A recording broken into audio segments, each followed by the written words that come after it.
Hi everyone, welcome back to the channel study smartly with Jyoti. आज का जो हमारा टॉपिक है इसमें हम कवर कर रहे हैं एजेंसीज ऑप्शन, जिसके अंदर हमने फैमिली को कवर किया, पीयर ग्रुप्स को कवर किया एंड स्कूलिंग को कवर किया, एजुकेशन को कवर किया। आज जो हमारा है टॉपिक है एजेंट है वो है mass media. Mass media has increasingly become an essential part of our everyday life. While today the electronic media like the television is expanding, the print media continues to be the greater importance. Even in the early print media in 19th century India, conduct book instructing women on how to be better housekeeper and more attentive wives were popular in many languages. The media can make the access to information more democratic. अब जो है media का क्या role है हमारे socialisation में, तो आजकल जो है हमारे डे टू डे लाइफ को मीडिया बहुत ज़्यादा इम्पैक्ट कर रही है। फॉर एग्जांपल इस बुक में तो बात हुई है टीवी और जो उस समय जब ये बुक लिखा गया था, तो चूँकि ये ओल्ड एडिशन है तो इसमें टेलीविज़न और प्रिंट मीडिया की ही बात हुई है। लेकिन आज का जो हमारा समय है वो है सोशल मीडिया का समय। तो आजकल हमारे सोशलाइजेशन को कैसे इम्पैक्ट कर रहा है, जब हम बहुत ही छोटे होते हैं और हमारे हाथ में मोबाइल आ जाता है। अब जो न्यू जनरेशन है उसके हाथ में मोबाइल आ गया, तो वो मोबाइल पे जो है डिफरेंट चीज़ों को देख रहा है। वो मोबाइल पे बहुत सारी चीज़ों को ऐसे चीज़ों को एक्सप्लोर कर रहा है जो पहले लोग एक्सप्लोर नहीं कर पाते थे, तो वो उसके सोशलाइजेशन को निश्चित तौर पे इम्पैक्ट करेगा। फॉर एग्जांपल पहले जो है बच्चे जब पढ़ना सीखते थे तो वो स्लेट पे पढ़ना सीखते थे। उनके पास जो है सो कोई एक बोर्ड दे दिया गया, कोई पेन दे दिया गया, उससे वो एक ही जगह पे लिख लिख करके सीखते रहते थे। लेकिन आज के जो बच्चे हैं वो अपना बेसिक स्टडी जो स्टार्ट कर रहे हैं वो भी डिजिटल चीज़ों पे स्टार्ट कर रहे हैं। उनके लिए डिजिटल बोर्ड आ गया है, या फिर हम कह सकते हैं जो कुछ कार्टून्स के थ्रू, कुछ ऐप्स के थ्रू उनको बेसिक एजुकेशन जो है जहाँ से वो सीखना शुरू करते हैं वो भी आज अलग तरीके से जो है सो वो सीखना शुरू करें। वो इम्पैक्ट करेगा उनके सोशलाइजेशन को, उनके थिंकिंग प्रोसेस को। बहुत सारी चीज़ें वो आजकल नेट पे देख रहे हैं, यूट्यूब पे देख रहे हैं, तो वो कहीं ना कहीं एक छोटी सी उम्र में ही उनके सोशलाइजेशन को इम्पैक्ट कर रहा है। सिर्फ बच्चों के सोशलाइजेशन को जो है हमारा मीडिया नहीं इम्पैक्ट करता है, बल्कि हमारा जो सारे ही लोगों को, पूरे ही सोसाइटी को वो इम्पैक्ट कर रहा है। जैसे कि हम पहले जो है बहुत सारे लोग अपने काम पे ज़्यादा ध्यान देते थे, लेकिन आज जो है अगर लोगों को थोड़ा भी फ्री टाइम मिलता है तो वो बैठ करके शॉर्ट्स देखते हैं या कोई यूट्यूब वीडियोस देखते हैं। यानी वो हो सकता है जो उनको वो देखना उतना ज़रूरी नहीं था, लेकिन फिर भी जो है सो उस टाइम को वो यूटिलाइज कर रहे हैं शॉर्ट्स देखने में, जिससे उनको कोई गेन नहीं होने वाला है, बल्कि उनका जो अटेंशन स्पैम जो है वो भी और कम हो रहा है। यानी अब क्या हो गया, ये एक सोशल मीडिया जो है वो हमारे सोशलाइजेशन का पार्ट बन गया, हमारे एवरीडे लाइफ का पार्ट बन गया। और वो हमारे सोशलाइजेशन का पार्ट कैसे बन गया कि अब जो है बच्चे देख रहे हैं इस तरीके से कपड़े पहनना है, इस डिज़ाइनर का जो है सो कपड़ा पहनना है। यानी वो एक तरीके से वो उसी चीज़ को डिमांड करेंगे और धीरे धीरे वो हमारा पार्ट बन जाएगा सोशलाइजेशन का। पहले पेरेंट्स को जो मन किया वो कपड़े लेकर के दे दिए, बच्चे ने पहन लिया। लेकिन अब बच्चे भी जो है सो वो ब्रांड पे ज़्यादा फोकस करेंगे, वो उस स्टाइल पे ज़्यादा फोकस करेंगे। वो किसी के पास जो है इस तरीके की वॉच थी तो उस वॉच का ज़्यादा डिमांड करेंगे। यानी उसको देख करके, मीडिया को देख करके उसका जो सोशलाइजेशन का प्रोसेस था, वो उसको जो समझने का प्रोसेस था वो चेंज हो गया। इसमें बताया गया जो पहले जब ये चीज़ें नहीं थी तो कंडक्ट बुक आते थे, उसको देख करके वीमेंस को किस तरीके से रहना चाहिए, घर में किस तरीके से चीज़ों को मैनेज करना चाहिए उसमें दिया होता था। तो वीमेंस जो है उसको पढ़ करके उस तरीके से होने की कोशिश करती थी, उस तरीके से बनने की कोशिश करती थी, तो वो भी उसके सोशलाइजेशन का एक पार्ट था। आजकल अगर हम बात करें तो जो सीरियल्स होते हैं उसमें जिस तरीके से चीज़ों को दिखाया जाता है वो कहीं ना कहीं लोगों के ब्रेन को इम्पैक्ट करता है और उसके निगेटिव कंसिक्वेंसेस हमें देखने को मिलता है। तो वो भी एक सोशलाइजेशन का पार्ट है जो कि निगेटिवली सोशलाइज्ड कर रहा है। The media can make the access to information, और मीडिया का जो है सिर्फ इतना ही रोल नहीं है, बल्कि इन्फॉर्मेशन पहले जो है वो कुछ लोगों तक लिमिटेड रह जाता था, या जो पढ़े लिखे होते थे वो चीज़ों को पढ़ लेते थे अगर कोई न्यूज़पेपर में आए। लेकिन जब से ये कह सकते हैं टीवी वगैरह आ गया या सोशल मीडिया आ गया, तो अब जो पढ़े हुए नहीं हैं वो सुन तो सकते हैं, तो वो सुन करके चीज़ों को समझ रहे हैं, उनके पास इन्फॉर्मेशन आ रहा है, तो नई नई जानकारियाँ भी उनको मिल रही हैं। यानी उनके इन्फॉर्मेशन को बढ़ाने में उनके नॉलेज को बढ़ाने में भी जो है मीडिया का इम्पोर्टेंट रोल होता है। Electronic communication is something that can reach a village not connected by road and where no literacy center have been set up। यानी इलेक्ट्रॉनिक कम्युनिकेशन जो है वो वहाँ भी पहुँच सकता है, यानी फ़ोन की बात हो रही है, वो वहाँ भी पहुँच सकता है जहाँ पे कि जो है रोड्स नहीं है, जहाँ पे जो है जाने के जो है बहुत ज़्यादा रिसोर्सेस नहीं है, लेकिन वहाँ भी जो है सो थ्रू हम कह सकते हैं फ़ोन या कोई ऐसा मीडियम, इंटरनेट के मीडियम से हम वहाँ भी पहुँच सकते हैं, अपने आइडियाज़ को रिवील कर सकते हैं, वहाँ पहुँचा सकते हैं।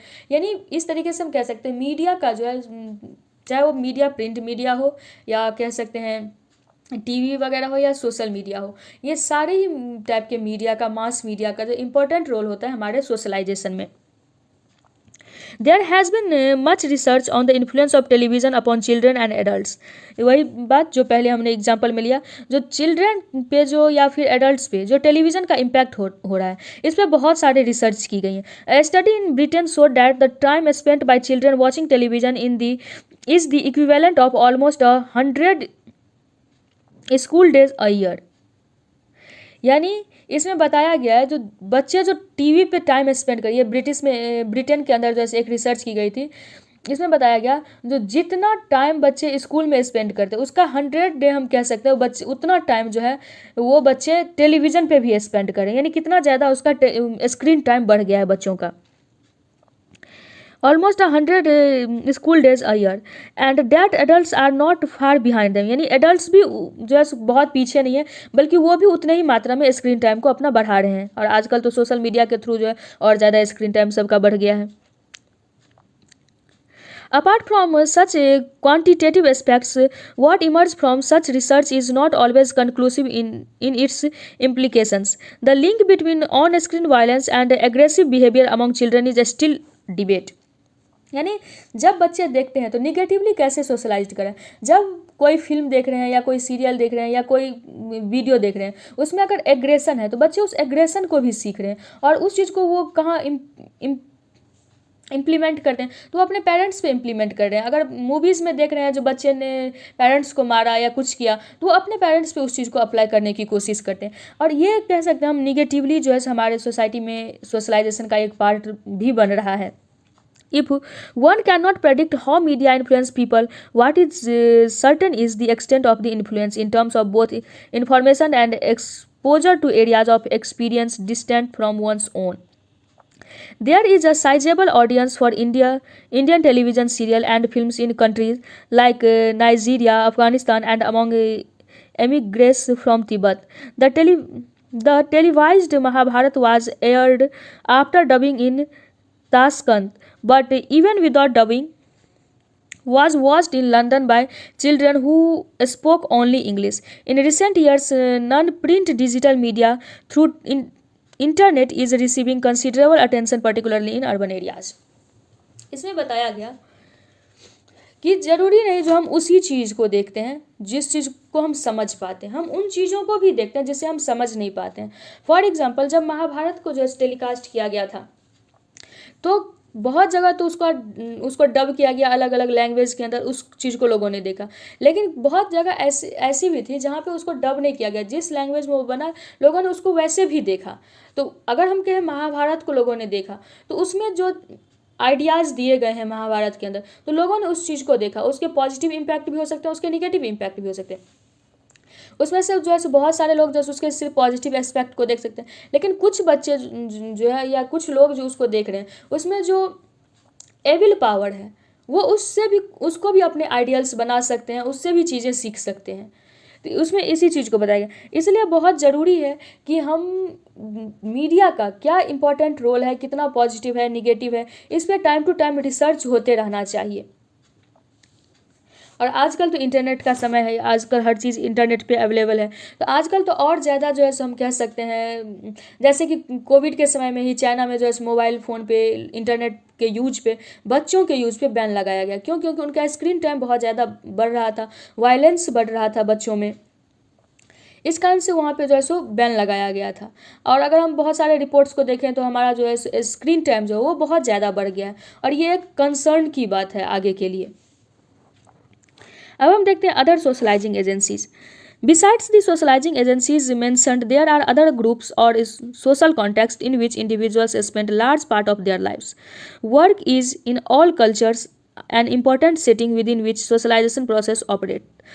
Although it is only in industrial societies that large number of people go out to work, that is, go each day to place of work quite separate from the home. यानी जितने socialising agency को हमने ऊपर पढ़ा, उसके अलावा भी बहुत सारे सोशलाइजिंग एजेंसीज होते हैं जिसमें लोगों का लाइफ बीतता है। फॉर एग्जांपल हमारा जो वर्क प्लेस होता है, वहाँ पे क्या होता है, बहुत सारे लोग जो है मोस्ट ऑफ द टाइम जो होता है वो अपने वर्क प्लेस पे ही जो है सो बिताते हैं, और वहाँ पे वो लोगों से चीज़ों को सीखते हैं, और एक सोशलाइजिंग एजेंट के रूप में वर्क प्लेस भी काम करता है।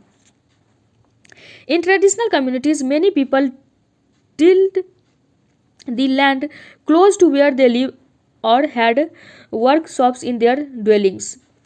यानी जो हमारा ट्रेडिशनल सोसाइटी था, वो पहले के जो लोग थे, वहाँ क्या होता था, जो मोस्ट ऑफ द पीपल जो है वो वहीं वर्क, जहाँ वो रहते थे वहीं वो वर्क करते थे। अगर वो एग्रीकल्चर कर रहे हैं तो उनका एग्रीकल्चरल लैंड जो होता था वो उनके होम से बहुत ज़्यादा दूर नहीं होता था, उसी के आसपास कहीं एग्रीकल्चरल लैंड होता था। लेकिन आज के समय में लोगों का घर जो है सो अपने वर्क प्लेस से बहुत दूर है, और वहाँ जा कर के वो वर्क करते हैं। तो इस तरीके से हम कह सकते हैं, तो एक जो बीच में ट्रांसपोर्टेशन हो गया, वहाँ पे भी लोग कह सकते हैं, तो ट्रांसपोर्टेशन जो बीच का समय होता है वहाँ भी हमारा सोशलाइजेशन होता है, वहाँ भी हम बहुत सारे लोगों को देखते हैं और बहुत तरीके के लोगों को देखते हैं, चीज़ों को देखते हैं, तो वो भी एक पार्ट बन जाता है हमारे सोशलाइजेशन का। Socialization and individual freedom. It is perhaps evident that socialization in normal circumstances can never completely reduce people to conformity. यानी सोशलाइजेशन जो है वो नॉर्मल सर्कमस्टांसेस में अगर हम देखें तो कभी भी लोगों को कम्प्लीटली जो है सो वो एकदम कंफर्ट कर दे, एकदम फ्रीडम वो फील करे, ऐसा नहीं है। जब उसका सोशलाइजेशन का प्रोसेस चल रहा होता है तो उस समय लोग जो है सो बहुत ज़्यादा कंफर्ट नहीं होते हैं उन चीज़ों को लेकर के। फॉर एग्जांपल जब बचपन में हमें सिखाया जाता है जी ये चीज़ें नहीं करनी है, ये करनी है, तो मतलब क्या बोलें, एक तरीके से बच्चे जो है वो कंप्लीटली एग्री नहीं होते हैं, उनको लगता है जो मन होगा मेरा वो करें। लेकिन धीरे धीरे सोशलाइजेशन एक ऐसा प्रोसेस होता है जो कि हमें लेटर पता चलता है जो हमारा सोशलाइजेशन हमारे लिए कितना ज़रूरी था। यानी बच्चों का उसमें कन्फर्मिटी नहीं होता है जब हमारा सोशलाइजेशन चल रहा होता है। मेनी फैक्टर्स इनकरेज कन्फ्लिक्ट, यानी बहुत सारी चीज़ें ऐसी होती हैं जो कि कन्फ्लिक्ट को रेज करती हैं। There may be conflicts between socializing agencies, between school and home, between home and peer groups. यानी जब हमारा सोशलाइजेशन चल रहा होता है तो हम हर चीज़ में जो है सो कह नहीं सकते हैं जो हम हर चीज़ को एक्सेप्ट करते जाते हैं, यानी उसमें हमारा कन्फर्मिटी होता है, बल्कि उसमें कन्फ्लिक्ट ज़्यादा देखने को मिलता है। जो चीज़ें हमें इस घर में सिखाई जा रही हैं, जो चीज़ें स्कूल में सिखाई जा रही हैं, दोनों में हमें अंतर देखने को मिल सकता है। जो चीज़ें स्कूल में सिखाई जा रही हैं और जो हम अपने पीयर ग्रुप्स में देखते हैं उसमें हमें डिफरेंस देखने को मिल सकता है। However, since the cultural setting in which we are born and come to maturity so influence our behavior, यानी जिस कल्चरल सेटिंग में हम जन्म लेते हैं, हमारा बर्थ होता है, वो हमारे लाइफ को बहुत लार्ज अमाउंट में इन्फ्लुएंस करता है और हमारे बिहेवियर को इन्फ्लुएंस करता है। It might appear that we are robbed of any individuality और फ्री विल, यानी हम ये नहीं कह सकते जो चीज़ें हम कर रहे हैं वो हमारा फ्रीडम है, हम यानी एकदम फ्रीली हैं इसलिए वो चीज़ कर रहे हैं, या अपने विल के अकॉर्डिंगली हम चीज़ों को कर रहे हैं। क्योंकि कहीं ना कहीं, फॉर एग्जांपल एक एग्जांपल लेते हैं, कोई एक पर्सन है और वो रिलीजन को नहीं मानता है, वो ऐसा समझता है खुद में जो हम रिलीजन को अगर नहीं मान रहे तो ये हमारा फ्रीडम है, ये हमारी इच्छा है, हमारा विल है कि हम रिलीजन को नहीं मान रहे, हम एथिस्ट हैं। लेकिन कहीं ना कहीं उसके रिलीजन को ना मानने, रिलीजन को ना एक्सेप्ट करने में हो सकता है उसका जो पास्ट है उसका कोई एक जो है कह सकते कोई ऐसी घटना होगी जो कि उसको इन्फ्लुएंस किया होगा, जिस रिलीजियस ग्रुप से वो आ रहा है वो उसको इन्फ्लुएंस किया होगा कि उसका थॉट प्रोसेस उस तरीके से डेवलप हुआ।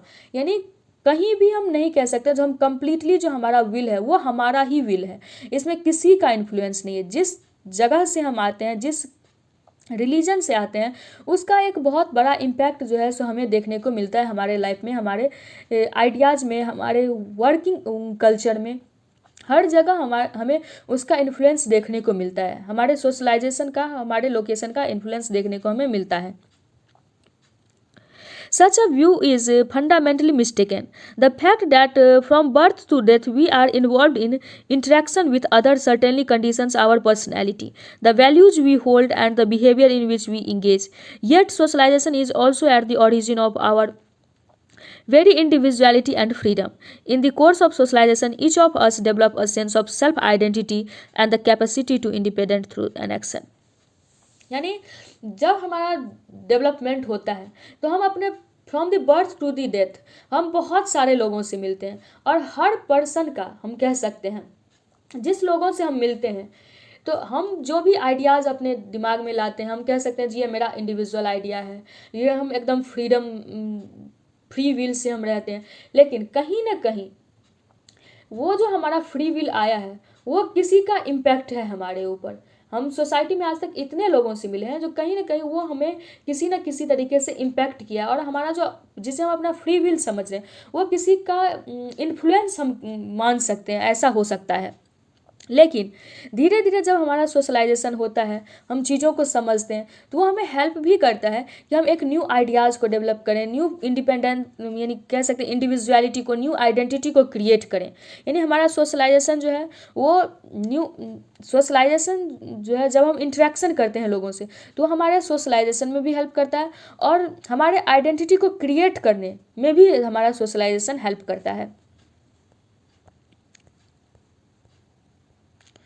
अब इसमें कुछ वर्ड्स हैं जैसे कि कल्चरल इवोल्यूशन। कल्चरल इवोल्यूशन हो गया, it is a theory of culture which argues that just like natural species culture also evolves through variation and natural selection. Cultural evolution में बताया गया जिस तरीके से नेचुरल स्पेसीज का जो है सो इवोल्यूशन हुआ, जिस तरीके से हमें बताया गया, जो पहले एप्स थे, एप्स से जो है सो मतलब पहले 4 पैरों पे थे, फिर 2 पैरों पे, फिर जो है सो हम ह्यूमन बने, इस तरीके से जो हमारा इवोल्यूशन हुआ हमें बताया जाता है बायोलॉजी के अंदर। ठीक उसी प्रकार से जो है कल्चर का भी इवोल्यूशन हुआ। पहले बारबरिक था, फिर उसके बाद बीच में जो है रिलीजन का बहुत ज़्यादा डोमिनेंस हुआ, और फिर आज हमारा कैपिटलिस्ट सोसाइटी है। State system, this was a system in feudal Europe of ranking according to occupation. State system जब हम यूरोप के बारे में पढ़ते हैं तो हमें स्टेट सिस्टम, जब हम फ्रांस रिवॉल्यूशन के बारे में पढ़ते हैं तो हमें देखने को मिलता है स्टेट सिस्टम वहाँ पे, जहाँ पे ऑक्यूपेशन बेस्ड जो है सो हमें रैंकिंग देखने को मिलता है। The 3 state were the nobility, clergy and the third state. The last were chiefly professional and middle class people. Even state selected its own representative, peasants and labours did not have the vote. यानी state system वो था जहाँ पे occupation based जो है लोगों को category में बांटा गया था, जिसमें सबसे ऊपर नोबेलिटी आते थे, क्लर्जी, और थर्ड स्टेट होता था। थर्ड स्टेट में जो लोग होते थे वो मिडिल क्लास के लोग होते थे, वो वर्किंग क्लास के लोग होते थे, और उसमें से जो लोगों को रिप्रेजेंट करते थे, जो लोगों के लिए लॉज बनाते थे, उसमें भी वो जो है जो कॉमन पीपल हैं उनके रिप्रेजेंटेटिव नहीं होते थे, बल्कि उन्हें भी जो क्लर्जी ग्रुप है या जो नोबेलिटी ग्रुप है वो सेलेक्ट करते थे, वो चूज करते थे। और जो फार्मर्स हैं, जो पीजेंट्स हैं, जो लेबरर्स हैं, उनके पास अपना वोटिंग राइट नहीं होता था। जो यानी जो थर्ड ग्रुप है उसके पास अपना वोटिंग राइट्स नहीं होता था। Great tradition, it comprises of the cultural trades और traditions which are written and widely accepted by the elites of a society who are educated and learned. Great tradition हो गया, जो एजुकेटेड लोग हैं, जो पढ़े लिखे लोग हैं, जो एलिट्स लोग हैं, उनके जो ट्रेडिशंस हैं, उनके जो कल्चर्स हैं, उन्हें हम बोलते हैं ग्रेट ट्रेडिशन। और जो कॉमनर्स हैं, जो चीज़ें ओरल है, जो लिखी हुई नहीं है चीज़ें, उसे हम बोलते हैं लिटिल ट्रेडिशन। ग्रेट ट्रेडिशन और लिटिल ट्रेडिशन। ग्रेट ट्रेडिशन हो गया जो एलिट्स के ट्रेडिशन है, जो चीज़ें लिखी हुई है, डॉक्यूमेंटेड है, वो हो गया ग्रेट ट्रेडिशन। और जो चीज़ें ओरल है, बहुत ज़्यादा जो है सो लिखी हुई नहीं है, जो विलेज के स्मॉल कल्चर्स जो होते हैं, वो हो गया हमारा little tradition. Self image, an image of a person as reflected in the eyes of the others. यानी सेल्फ इमेज हो गया वैसा इमेज एक पर्सन का जो कि दूसरों के आंखों में दिखता है, यानी खुद के में नहीं, यानी दूसरे उसको किस तरीके से देखता है, वो उस पर्सन का इमेज हो गया, वो हो गया self image. Social roles, these are rights and responsibilities associated with a person social position और स्टेटस। यानी एक पर्सन के पोजीशन और स्टेटस के अनुसार जो सोसाइटी ने उसके लिए रोल्स और रिस्पॉन्सिबिलिटीज, राइट्स एंड रिस्पॉन्सिबिलिटीज दी हैं, वो हो गया उस पर्सन का social role. Socialisation, this is the process by which we learn to become member of a society. यानी सोशलाइजेशन वो प्रोसेस हुआ जिससे हम सीखते हैं कि हम एक सोसाइटी के मेंबर्स कैसे बने। सब culture, it marks a group of people within a large culture which borrow from and often distort, exaggerate or invert these symbols, values and beliefs of a larger culture to distinguish themselves। जब एक large culture में से कुछ लोग जो भी चीज़ें हैं उस कल्चर का, जो कैरेक्टरिस्टिक्स हैं उस कल्चर को, उससे बाहर निकलना चाहते हैं और ख़ुद को एक अलग तरीके से दिखाना चाहते हैं, उसके जो सिंबल्स हैं उस चीज़ को हटा करके वो कुछ अपना खुद के सिंबल्स बना लें। उस कल्चर में जो भी बिलीफ सिस्टम है उसके जगह पे वो अपना खुद का कुछ बिलीफ सिस्टम बना लें। यानी जो एक लार्ज कल्चर का पार्ट तो है वो भी उसका, लेकिन उसमें से कुछ लोग जैसे अपने अलग आइडियाज़, अपने अलग सिंबल्स, अपने अलग वैल्यूज़ को डेवलप कर लेते हैं और जो लार्ज कल्चर उससे खुद को अलग दिखाना चाहते हैं, तो उसे हम बोलते हैं सब कल्चर। तो इस तरीके से हमारा आज 4th चैप्टर भी कंप्लीट हुआ। अब इस बुक के अंदर एक ही चैप्टर बचा हुआ है, वो है रिसर्च मेथोडोलॉजी, तो वो भी बहुत जल्द ही खत्म हो जाएगी। अगर आपको ये वीडियो अच्छी लगी हो तो आप वीडियो को लाइक करें, चैनल को सब्सक्राइब करें, और अगर कोई डाउट है इससे रिलेटेड तो आप कमेंट सेक्शन में पूछ सकते हैं। Thanks for watching.